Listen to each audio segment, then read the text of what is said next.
The Titanic, a monument to the industrial age and to disaster. A ship so ambitious and arrogant it was proclaimed practically unsinkable. A ship so grandiose and lavish it was considered the finest thing to have ever sailed the seas.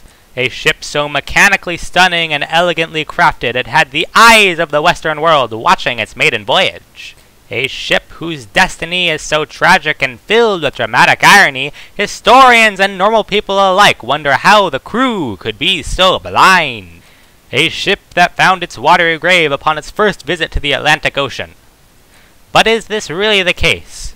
Come with me on a journey where we discover who was really behind it. Who was really behind the sinking of the Titanic?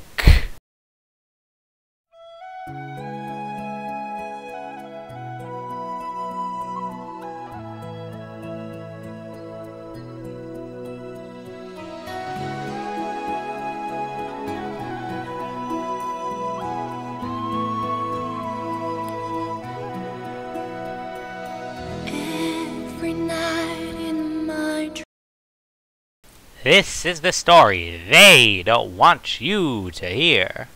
The story of the Titanic, as they want you to believe, is of a ship that tragically sank to the bottom of the ocean by way of iceberg due to a calamity of errors and cut corners during the building process. But obviously, this is not the case. You see, the Titanic had a sister ship by name of the Olympic. The Olympic was the first of these ships to be finished, and she worked quite well.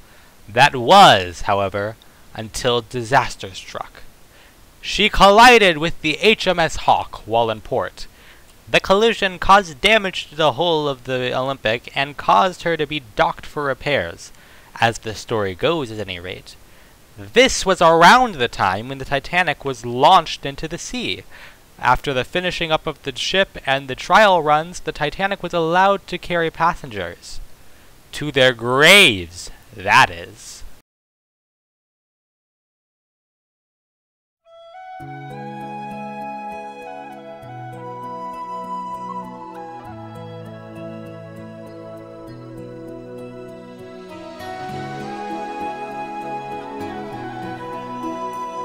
However, as I'm sure you have already guessed, this most assuredly is not how it went down.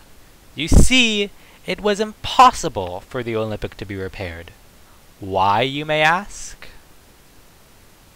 Because ships that collide with other ships are doomed to sink, as you can see from the SS Andrea.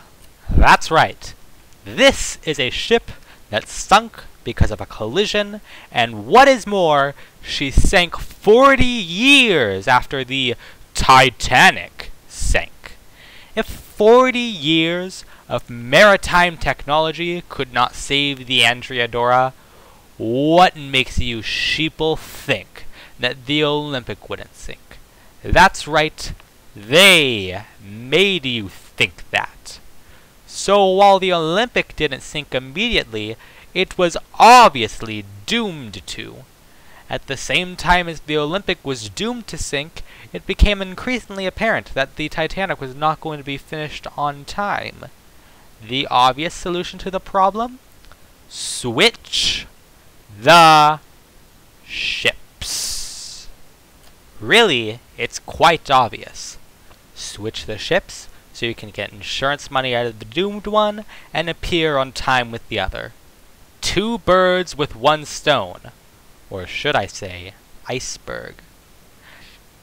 All you would need to do is hire a team of workers who had the skills necessary to replace every instance of the word Titanic with Olympic, and do the inverse for the other ship, and ensure that they never talked, and make sure that nobody noticed the giant ships were being switched, and ensure that the crew never found out that they were different ships and crashed into an iceberg while sailing. It was foolproof. Not a single flaw could be found in the entire plan. None. Absolutely none. Much like this theory, or rather fact, it was impossible to be wrong.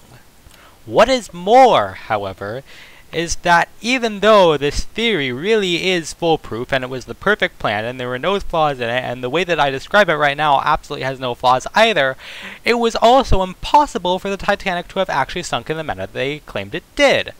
Why, you ask? Because metal is stronger than ice. Take this experiment, for instance. If you take a bowl of ice and a bowl of spoons, put it out in the sun, what melts first? Obviously the ice does. So, if that is true, then why did they claim that the Titanic was sunk by an iceberg? How silly of those stupid people who built that stupid ship because their stupid heads to get their stupid money are. I mean, really. Come on now. If you don't realize that this theory is completely and 100% correct, really, you're just an ignorant sheeple in their pocketbook.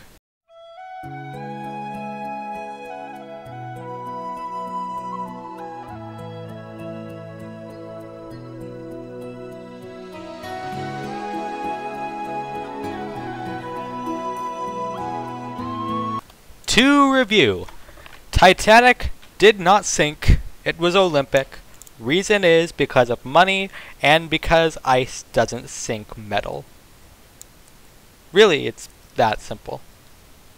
There's nothing, absolutely nothing, 100% nothing, absolutely 100% nothing that could prove this theory wrong. It is truly unsinkable.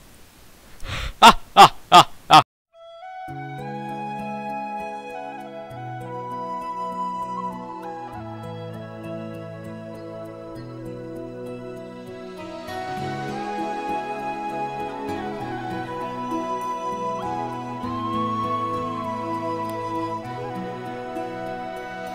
Every night in my dreams I see